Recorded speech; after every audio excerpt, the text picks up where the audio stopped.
saya Siti Nur Fadila Jasir dengan NIM 206501143. Sebagai pemateri pertama akan membacakan materi kami. Baik, dari segi latar belakang, komunikasi data merupakan bagian dari teknologi informasi di mana komputer melakukan pengiriman data berupa informasi yang disajikan oleh isyarat digital binar terhadap komputer yang lain atau juga pengiriman data terhadap terminal. Lalu pada rumusan masalah materi kami tentang pembentukan frame komunikasi data yang menggunakan metode transmisi yang dimana mencakup 3 transmisi serial, yaitu asinkronus, transmisi sinkronus, dan isonkronus. Selanjutnya pada pembentukan frame. Frame adalah wadah sederhana untuk satu paket jaringan. Dalam sistem telekomunikasi lain adalah struktur berulang yang mendukung multiplexing pembagian waktu. Adapun pada metode transmisi, pembentukan frame terdiri dari 2 macam, yaitu transmisi serial dan transmisi paralel. Pada transmisi serial, data dikirim 1 bit demi 1 bit melalui kanal komunikasi data yang telah dipilih. Lalu pada transmisi paralel, data dikirim sekaligus melalui misalnya pada 8 kanal komunikasi. Kemudian transmisi paralel ini juga digunakan apabila diinginkan transmisi dengan kecepatan yang tinggi. Kanal jalur komunikasi penerimaan harus memiliki karakteristik yang baik. Kemudian pada metode transmisi juga, fungsi sinyal sinkronus adalah untuk agar penerimaan mengetahui dengan tepat dan apakah sinyal diterima merupakan bit dari suatu data atau sinkronus bit, dan agar penerima mengetahui dengan tepat bit data atau data bit yang membentuk sebuah karakter atau sinkronus karakter. Berdasarkan cara sinkronisasinya, transmisi serial dibedakan menjadi 3, yaitu asinkronus, sinkronus, dan isonkronus, yang akan dijelaskan oleh partner-partner saya selanjutnya. Perkenalkan, nama saya Fatina Zara dengan NIM 206501190. Di sini saya akan menjelaskan tentang transmisi asinkronus. Komunikasi asinkronus adalah sederhana dan mudah, tetapi memerlukan tambahan 2-3 bit per karakter untuk sinkronisasi. Persentase tambahan dapat dikurangi dengan mengirim blok-blok bit yang besar antara start dan stop bit, tetapi akan memperbesar kumulatif timing error. Strategi dari metode ini yaitu mencegah problem timing dengan tidak mengirim aliran bit panjang yang tidak putus-putusnya, melainkan data ditransmisi per karakter pada satu waktu. Nah, transmisi asinkronus digunakan apabila pengiriman data dilakukan satu karakter setiap kali pengiriman, di mana setiap karakter adalah 5 bit panjangnya, seperti yang tertera pada gambar di halaman 9. Antara DTS dan DTD terdapat jalur serial.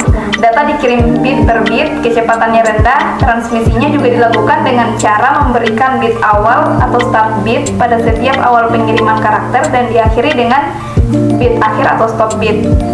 OH atau overhead sama dengan V kali N. N adalah F kali N, di mana N adalah jumlah karakter per frame. Jarak antara karakter tidak tetap, panjang karakter-karakter tidak harus sama. Untuk membedakan antara data dengan bit-bit awal akhir dilakukan sebagai berikut, sebagaimana tertera pada gambar halaman 10. Perkenalkan, nama saya Mursadi dengan NIM 206501161. Oke, saya akan melanjutkan materi sebelumnya. Di sini saya akan menjelaskan apa itu transmisi sinkronus. Sinkronus adalah salah satu tugas utama dari komunikasi data. Suatu transmisi mengirim message 1 bit pada suatu waktu melalui suatu medium ke receiver. Receiver harus mengenal awal dan akhir dari blok-blok bit dan juga harus mengetahui durasi dari tiap bit sehingga dapat mensampel line tersebut dengan timing yang tepat untuk membaca tiap bit. Adapun ciri-ciri transmisi sebagai berikut. Antara DTES dan DTED terdapat jalur paralel. Digunakan untuk transmisi data dengan kecepatan tinggi. Data yang dikirim berupa satu blok data berupa karakter AN bit. Sinkronisasi terjadi dengan cara mengirimkan pola data tertentu antara pengirim dan penerima. Pola kata ini disebut dengan karakter sinkronisasi atau synchronization karakter. Tiap awal atau akhir suatu frame dikirimkan flag yang mempunyai pola bit khusus. Start flag sama dengan stop flag. sama dengan 011110. Di dalam satu frame yang sama, semua karakter panjangnya sama. Tiap frame hanya memerlukan OH atau sama dengan 2 kali 8 bit, sama dengan 16 bit. Jika terdapat data sama dengan flag, maka pada data harus diberi bit sisipan 0 yang dibuang oleh terminal penerima. Nama saya Nurvila dengan NIM 206501444. Saya akan menjelaskan tentang transmisi isokronus. Transmisi isokronus merupakan kombinasi dari transmisi asinkronus dan sinkronus. Setiap karakter diawali dengan bit awal atau start bit dan bit akhir atau stop bit. Tetapi antara pengirim dan penerima akan disinkronisasi. Di sini ada ciri-ciri tentang transmisi isokronus.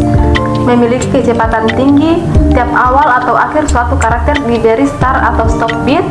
Tiap awal atau akhir suatu frame diberi start, stop, atau flag. Dan jika ada data flag diberi bit sisipan pada data sebelum disalurkan ke dalam jaringan. Dan di sini ada format data. Kesalahan sinkronisasi. Pada mode sasinkron hanya akan merusak satu karakter. Pada mode sinkron akan merusak satu blok data. Pada mode sinkron atau asinkron, kesalahan sinkronisasi dapat menggabungkan kurang dari sama dengan 2 frame. Nama saya Rami Menalis 50025. Saya akan membahas kesimpulan dari komunikasi data, yaitu tujuannya untuk mengirimkan data secara utuh dari sumber data hingga sampai ke penerima atau tujuan pengiriman. Data utuh diterima berarti bahwa data tersebut lengkap, tidak korup atau hilang pada saat pengiriman. Untuk menjaga dan meyakinkan bahwa data yang ada sedang dikirim akan tiba dengan selamat dan utuh di tangan penerima, telah dilakukan penegasian kesalahan dan melakukan pembetulan kembali data jika ternyata ada yang salah. Istilah dari data digital yaitu komputer mengolah data yang ada adalah secara digital melalui sinyal listrik yang diterimanya atau dikirimkannya. Terima kasih. Sekian, terima kasih. Semoga bermanfaat apa yang ada pada materi kali ini. Akhir kata saya ucapkan wabillahi taufiq wal hidayah. Wassalamualaikum warahmatullahi wabarakatuh.